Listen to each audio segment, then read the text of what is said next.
Welcome in Kansas Senator Roger Marshall.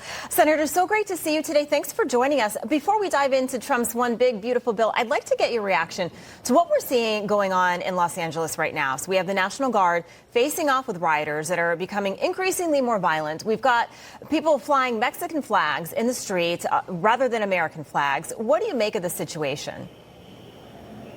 Well, thank God we have Donald Trump as our president. He's not going to tolerate this one bit. Look, these rioters have defaced federal property. They're setting cars on fire, and they're treating our law enforcement horribly. President Trump's not going to tolerate that. I hope he doubles up the number of troops that we're sending there. We need to send a loud and clear message that under Donald Trump, we're not going to tolerate this type of violence, this type of vandalism. Look, we elected President Trump to remove violent, illegal aliens. He was there June 6th. His people were there on June 6th to remove 40-some violent, illegal aliens, murderers, people that abuse children, human trafficking, the typical lot. And then there was a riot in response to that. Look, we need to empower President Trump. Thank God that Donald Trump is there sticking up for our military and sticking up for our law enforcement. Yeah, I mean, Senator, to your point, I mean, while we see this happening in these blue areas, these deep blue areas, if you care about border security, if you care about putting more ICE officers on the street, the one big, beautiful bill does it. 10,000 more ICE officers. And I get it. Some people want more spending cuts. We all want more spending cuts, but you got to take what you can get. Here's your colleague, Ron Johnson, over the weekend talking about it on CNN. And my only problem with this bill is it just doesn't go far enough to address that big mess. No, nothing's really changed. I'll be sitting down with the White House economic team. I'm finishing up a report. I'll be issuing that next week that lays out exactly what this is, gives different growth scenarios, showing how difficult it is going to be to grow our way out of this. I'm all for economic growth. We have to address spending. We don't have a revenue problem. We have a spending problem, and this bill just doesn't go far enough to address that problem. Senator, I've been in politics a long time. I've never seen a perfect bill. So do we think we can get some of those guys to say yes to 90% of what they want?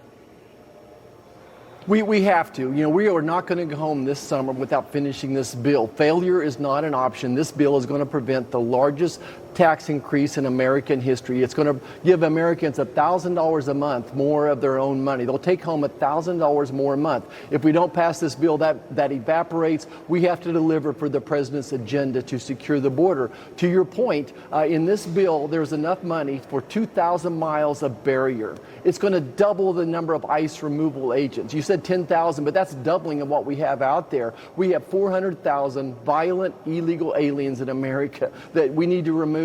It's easy to spend $100,000 on their removal. So failure is not an option. I agree with Ron Johnson's goals that I want to get to a balanced budget. I believe we'll do that over 4 years' time. The first thing we do is grow the economy, stabilize spending. There'll be $2 trillion of cuts in this bill before it's all said and done, at least $2 trillion. And that's our focus right now. I'm trying to reach out to everybody in Congress right now. Where else can we trim some money? I'm working hard on Medicaid. That would be my area of expertise.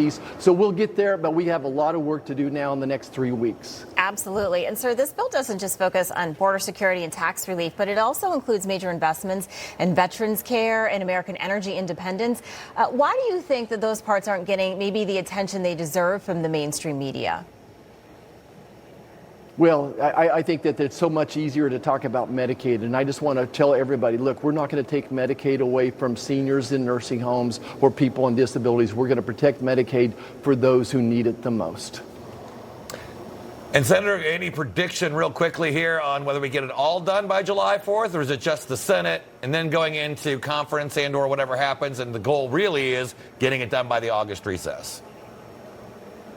Look, I wouldn't plan on any big plans over July 4th. I think that the Senate will take it right up to that day. We were supposed to be done on a Thursday before July 4th. I bet we're here all weekend. I bet we give it over to the House. Congress typically responds when there's a deadline, a gun at their head. So I wouldn't make any big plans for July 4th if I was on the House side. Well, I will tell you, at least D.C. does have a good fireworks show for July 4th if you're still stuck there. True. Thanks, right. Senator. Thank you.